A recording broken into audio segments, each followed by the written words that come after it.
Mais tu vas amener quelque chose de différent, inévitablement. Qu'est-ce que tu vas amener de plus que moi? Ben... Bonne chance.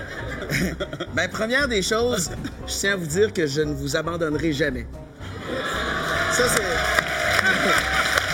Ça, c'est bon, ça. Ouais, c'est bon. Ça sent la coupe! Ça sent la coupe, ça sort la semaine prochaine. Oui. Écoute, t'as le rôle titre là-dedans, t'es dans tous les plans, ou à peu près. Oui. Tu joues un gros fan de hockey qui se fait flusher par sa blonde pendant la saison du Canadien, la saison à Lac ou Price, 2009-2010. Oui.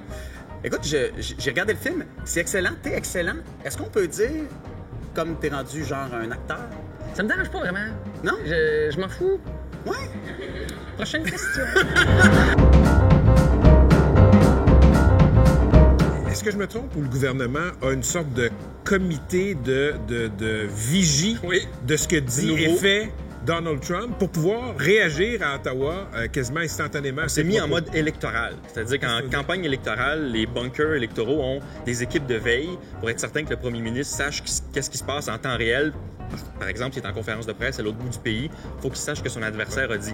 On a créé ce type d'équipe-là à même le bureau du premier ministre Justin Trudeau, ce qui est inhabituel. Comme un war room. Un war room, exactement, pour être capable de savoir, parce qu'il est capable d'inventer une politique publique à 5 h du matin sur Twitter. Là. Et donc, il faut que quelqu'un le mette en veille pour être capable de dire, bon, comment on réagit à ça? Robe de chambre. C'est ça, comment on le décode et qui on appelle pour dire, oh, pas certain, Donald, que c'est une bonne idée, là, ce que tu viens de tweeter. Il faut être capable de savoir comment réagir. Puis on a décidé de créer une équipe de 3 personnes à temps plein pour être capable de surveiller le président américain. Josiane Goulet et Marie-Audrey Ross, 2 femmes fortes du Québec. Bienvenue à Deux Hommes en Or.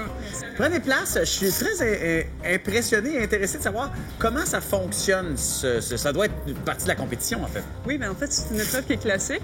Okay. La levée du bio, c'est assez simple. En fond, il faut qu'elle amène la charge dans un premier temps au genou. Donc, elle va la reposer au genou pour se replacer comme il faut.